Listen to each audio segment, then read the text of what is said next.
In this video, you will learn how to fix Shopify error 7. Follow these simple steps. First, visit the Shopify status page to see if there's a widespread server issue.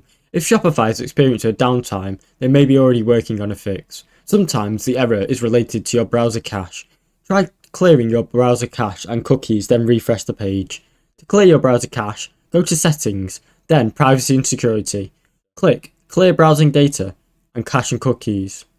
If you've recently installed any third-party apps on your Shopify store, one of them might be causing this issue. Try disabling these apps one by one to see if the error goes away. If the error happens making any changes to your theme, there might be a problem with that theme code. You can also revert to the default Shopify theme to see if that fixes the issue. If none of these steps work, try reaching out to Shopify support directly. Here they can check your store and confirm any potential issues on the server side. Thanks for watching. Don't forget to like and subscribe.